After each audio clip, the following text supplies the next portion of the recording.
de repente, saindo um pouquinho assim do âmbito profissional de futebol e dando atenção maior, né, focando mais num outro sonho que eu tinha, né, paralelo ao futebol, que era ser pai. Eu e minha esposa, a gente casou em 2010, e de 2010 até 2020, 10 anos, ela nunca tinha engravidado sequer, né? Então, e a gente tentando desde o início, né, ser pais, o que a gente queria ser pais jovens, né, a gente tinha o plano de ser pais de 4 filhos, e desde o início tentando e não conseguíamos engravidar, e já começou aquela pressão interna, tanto minha quanto dela, como também externa, dos nossos pais, né, todas as pessoas à nossa volta. Pô, e aí quando vocês vão ter filhos? Não é porque a gente não queria, né?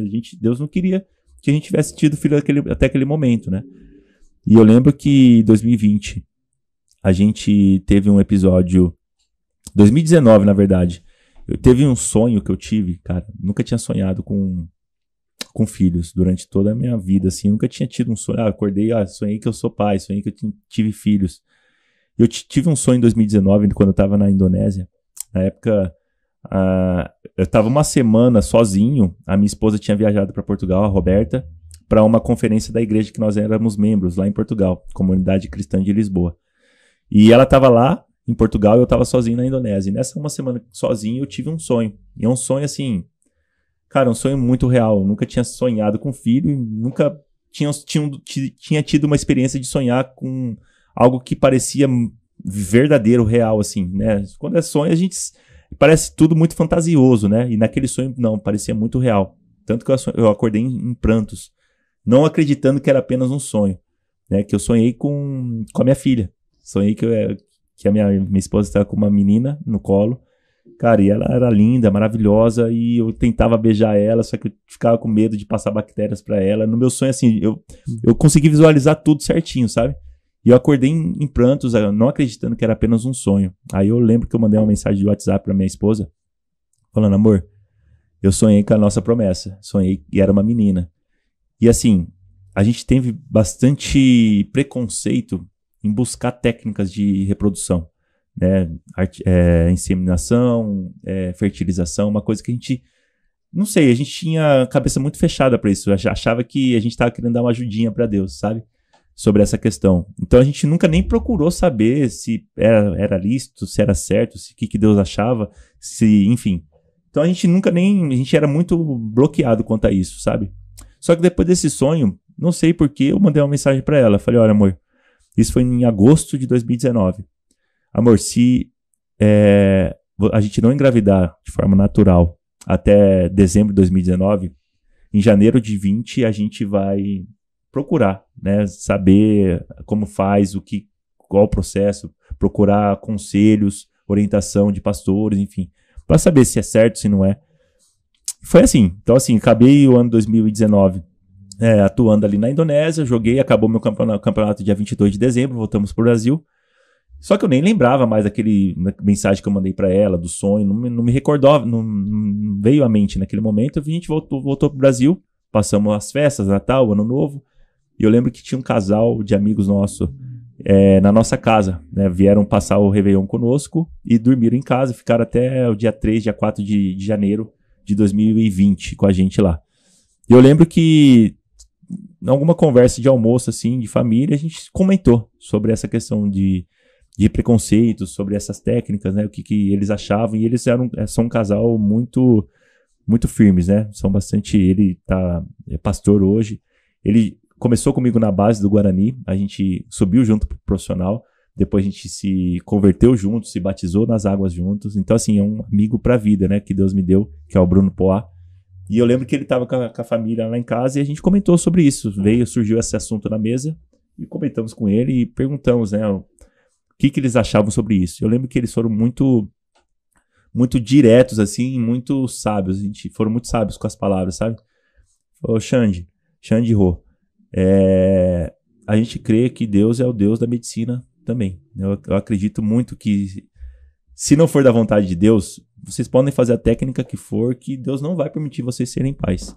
Então eu não vejo errado, né? A gente vê aí Deus trabalhando através da medicina em várias frentes, né? Tanto em questão de doenças, Deus permitindo que os cientistas consigam desenvolver alguma vacina, enfim, alguma coisa que possa dar uma sobrevida, uma vida mais longeva para o ser humano em alguma área, né? Vamos dizer assim, sei lá, alguma doença, descobriu alguma coisa que aquele remédio vai controlar aquela doença. Então, assim a gente vê também sobre a questão da reprodução humana. Então, se Deus não quiser que vocês sejam pais, vocês podem fazer que vocês não vão ser pais, pode ter certeza. E a gente entendeu aquele recado, a gente viu que realmente fazia sentido aquele conselho, sabe? Então, eu me recordo que no dia seguinte daquela conversa, a gente já procurou marcar uma consulta. E, cara, eu lembro que Deus já começou a nos mostrar, né, a direção naquele momento sobre essa questão. Porque eu lembro que a gente orou e pediu, Deus, se não for da tua vontade, em algum momento o Senhor mostre pra gente, dê sinais que o Senhor não está naquele processo. Mas se for da tua vontade, também vai nos mostrando, vai nos dando sinais de que o Senhor está conosco. E eu lembro que na primeira consulta que nós buscamos ali uma orientação com o médico dessa área, a médica falou, olha, para fazer o processo de fertilização, falou a diferença de fertilização para inseminação, e para fazer o processo de fertilização, a mulher precisa estar no primeiro dia do ciclo menstrual. E naquele dia, minha esposa estava no primeiro dia do ciclo menstrual. Então a gente já começou a entender que aquilo era sinal, né? Era aquilo que a gente tinha orado, né? Que Deus já começou a dar aqueles sinais pra gente que a gente tinha pedido.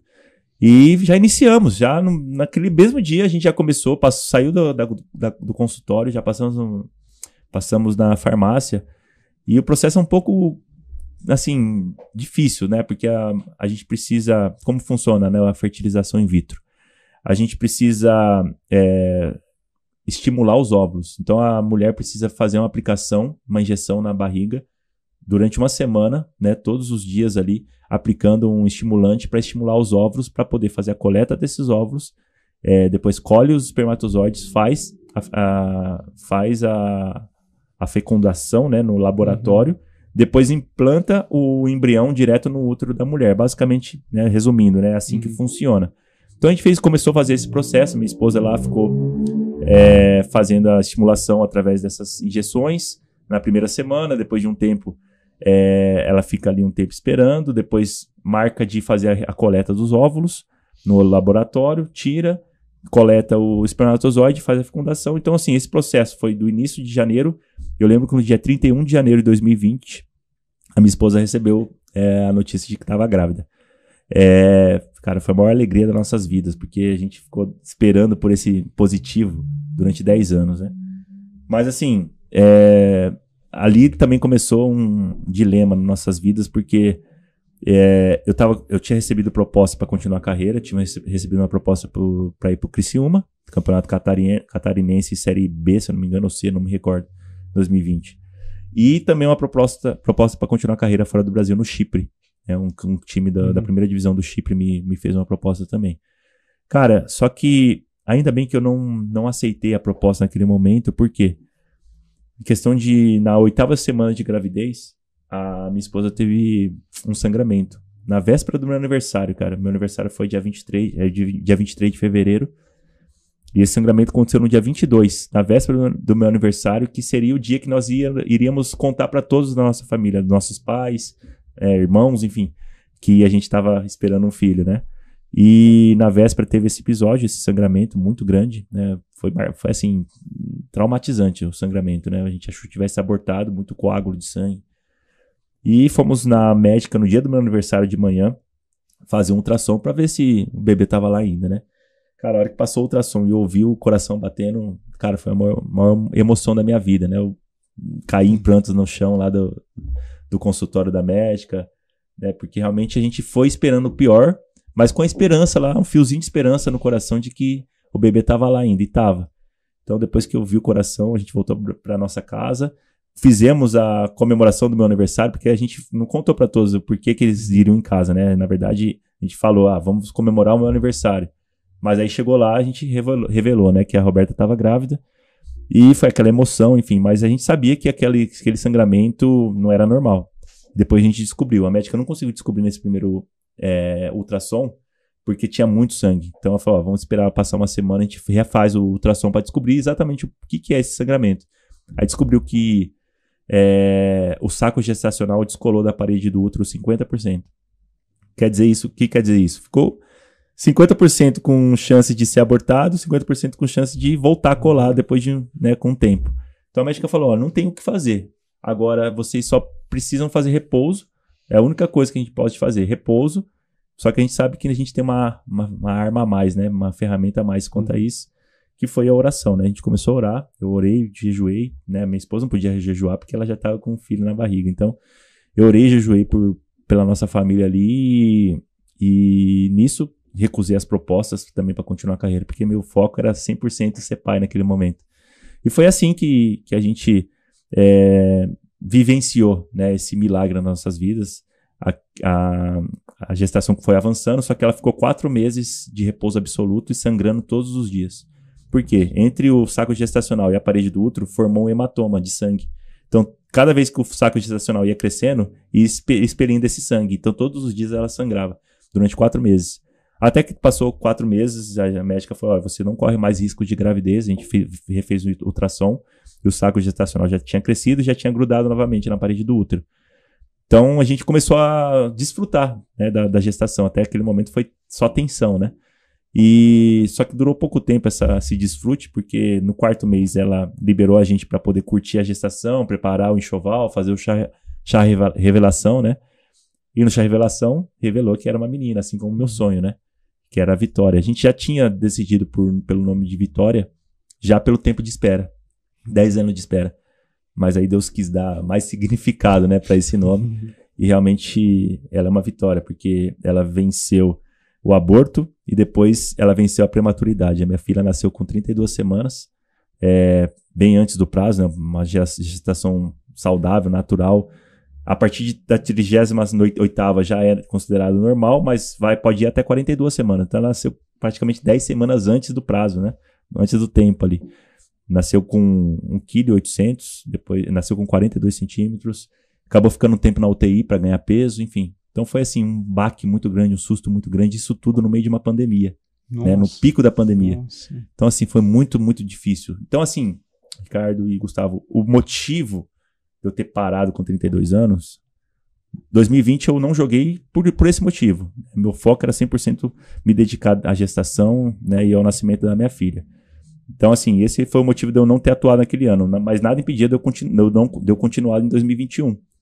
Só que aí eu comecei a repensar, falei, cara, será que vale a pena continuar? Porque, assim, meus últimos anos de carreira, como eu falei, relatei, foram anos difíceis, né? Eu não tive poucos jogos, poucas oportunidades de jogar, fora de forma, enfim, né? Já comecei a ter alguns episódios de lesões musculares e questão financeira também, o salário já começou a ser bem defasante, assim, a ponto de não cobrir meu custo de vida, meu salário, né, nos últimos clubes que eu atuei. Então, assim, comecei a repensar, falei, cara, não faz sentido eu continuar. Então, foi esse o motivo de eu ter parado com 32 anos, né?